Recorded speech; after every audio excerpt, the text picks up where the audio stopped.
And in today's episode, we will be discussing what are the reportable gains and what are the reportable losses, and what the CRA considers to qualify as capital gains income or business income, because those two are actually taxed differently.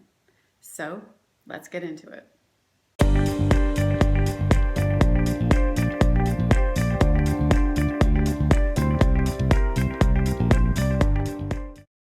So within Canada, 100% of your cryptocurrency gains or losses are considered reportable. That doesn't necessarily mean taxable, but they are reportable. But there is a difference between how they are taxed, whether it is capital gains or business income. And we're going to get into those definitions in a little bit more detail. What is considered to be business income according to the CRA.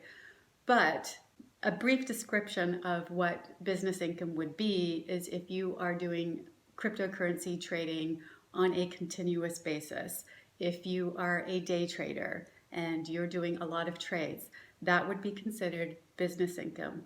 Or if your company is actually receiving cryptocurrency for goods and services and most of your transactions are within the cryptocurrency sphere, that is considered business income.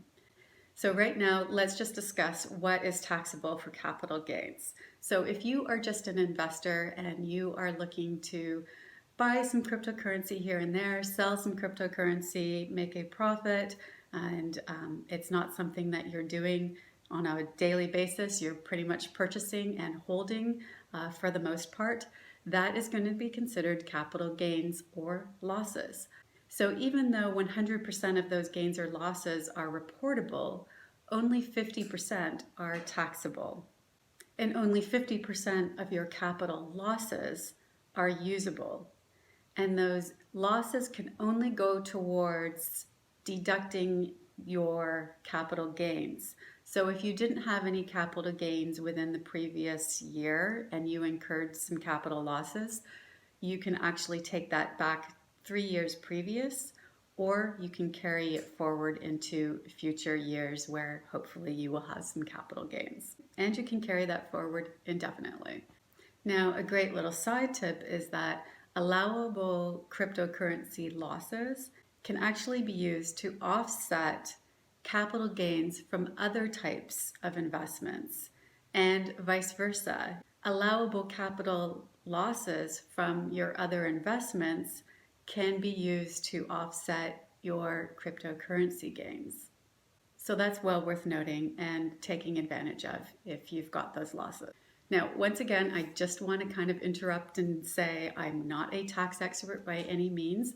I am actually going to have a link in the description below to the Canadian government website that discusses the details and explicits that I'm actually just covering today. This is simply a guideline for you to do your further diligence and just to start really talking about the conversation of cryptocurrency taxes within Canada, because it hasn't been a topic that is well versed, and many of the accountants do not have a clue on how to handle this. So forward these links to your accountants and they can do their own due diligence. At this moment in time, I believe that the cryptocurrency tax planning is really evolving and has no strict guidelines or, black and white. It's kind of more of a gray area still, as the government is trying to figure out how to properly tax everyone on cryptocurrency. So that's it for our discussion on capital gains and losses. I hope that you are reporting more gains than you are losses, but within the cryptocurrency industry, that's really easy to do. In the next episode, we are going to go over the specifics of the difference between capital gains and business income, because those two types of activities are taxed differently. So you need to determine with your accountant what type of cryptocurrency activities you are involved with and whether it is capital gains or business income. So until next episode, be safe, be healthy, and be wise.